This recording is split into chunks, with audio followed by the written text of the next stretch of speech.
Bonjour à tous et à toutes, bienvenue en Italie aux environs de Trente, dans un décor assez montagneux. C'est un écrin assez parfait pour tester la toute nouvelle Aprilia Tuono V4 1100 Factory. Alors cette moto comme ça, elle n'a pas l'air très différente de celle que vous connaissez déjà. Et pour cause, ça ne se voit pas tout de suite. Ces suspensions Öhlins, qui donc équipaient déjà l'ancienne version Factory, sont désormais ici pilotées par électronique. C'est ça qui est vraiment la différence sur cette moto. Avec notamment donc la fourche, c'est toujours la même, c'est une Öhlins Nix type Nix de 43 mm, avec donc des petites connexions électriques et électroniques ici. Et l'amortisseur TT X36 à l'arrière, qui lui aussi donc est piloté par l'électronique, ainsi que l'amortisseur de direction. Tous ces éléments sont gérés par des petites pupuses.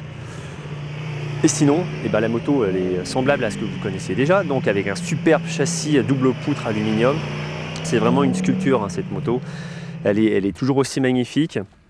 Donc le design est inchangé tant pour la face avant que pour la boucle arrière. On retrouve bien entendu l'argument majeur de cette moto, c'est le V4 à Aprilia à 65 degrés de 1077 cm3 qui développe 175 chevaux à 11 000 tours et 121 Nm de couple à 9 000 tours, avec une mécanique très disponible à tout régime, mais notamment après 5 000 tours, là c'est stratosphérique. Je vous propose de retrouver mes impressions directement au guidon.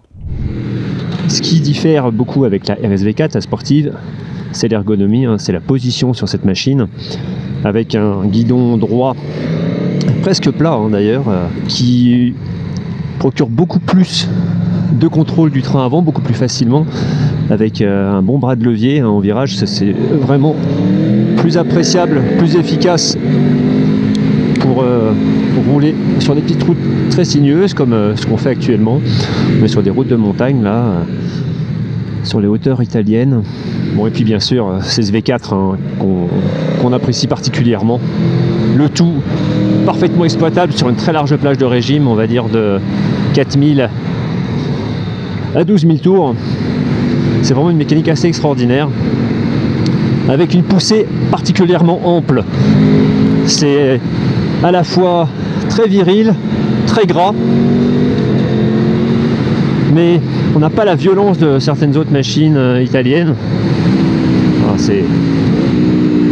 C'est fabuleux, ce moteur est fabuleux. Le tout logé dans un châssis d'une précision absolue. Ça c'est l'autre point fort de la Tuono, comme de la RSV d'ailleurs. Alors évidemment, ce que vous attendez tous, c'est de savoir si ces suspensions pilotées changent de comportement et l'efficacité de cette machine.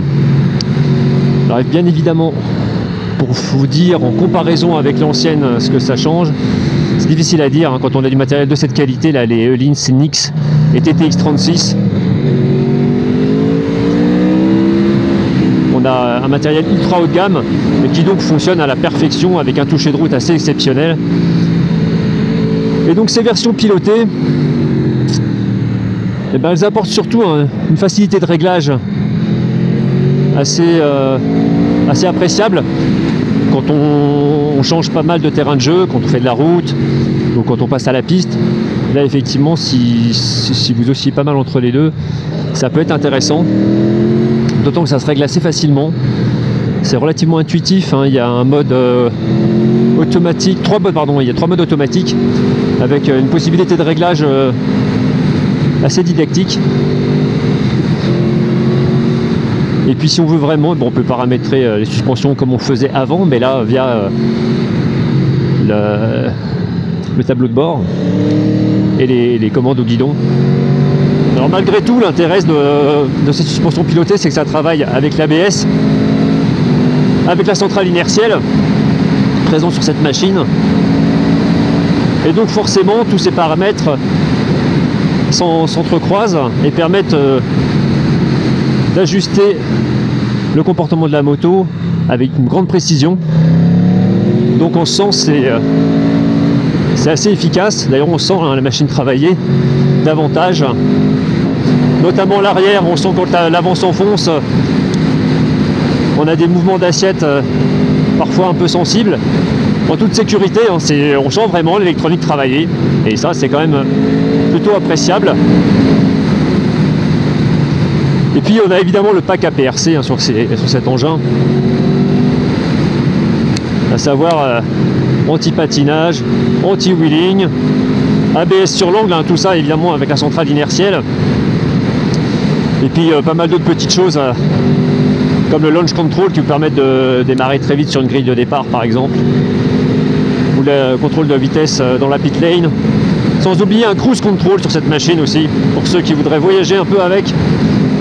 Bon, comme vous le voyez, une machine toujours aussi incroyable d'efficacité, avec notamment un châssis d'une facilité et d'une neutralité assez déconcertante. Ça va vraiment où vous voulez. En fait, ça suit directement votre regard. Vous appuyez à peine sur le guidon, sur les repose-pieds. La machine, on dirait presque qu'elle devine où vous allez. En fait. Elle accompagne votre regard de façon absolument naturelle. Ça, c'est toujours assez bluffant. Une bande son aussi extraordinaire qui accompagne les évolutions de cette machine. Là, celle-ci, un pot Akrapovic de montée, hein, c'est optionnel évidemment. Le pot d'origine est largement satisfaisant, notamment quand on commence à accélérer vers 5000 tours. Plus bas, c'est un peu plus étouffé, mais alors au-dessus, vraiment, ça crache des décibels, c'est hyper impressionnant. Ça met tout à fait en valeur cette mécanique assez extraordinaire qui est ce V4 de 1077 cm3.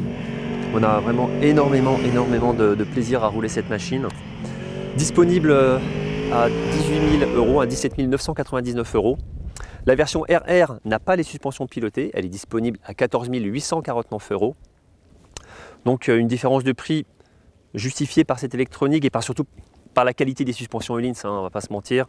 Je ne pense pas qu'on voit une extrême différence de comportement avec les Öhlins classiques et les Öhlins pilotés. Il faudra évidemment pouvoir faire le comparatif. Malgré tout, les suspensions pilotées qu'on a ici apportent beaucoup de confort et c'est ça qui fera peut-être la différence sur route. Quand on choisit vraiment d'avoir le mode confort en mode A3, là on a vraiment une machine qui est beaucoup plus agréable que ce qu'on connaissait avant, qui se laisse piloter de façon plus facile sur des rythmes un petit peu moins soutenus et c'est vraiment très agréable. Vous retrouverez toutes les infos sur cette Tuono en détail sur le site lerepairedemotard.com. On vous en dit notamment beaucoup plus sur l'électronique, hein, on vous détaille un peu tout ça. N'oubliez pas de vous abonner à la chaîne YouTube et moi je vous retrouve très prochainement pour un nouvel essai. Merci beaucoup.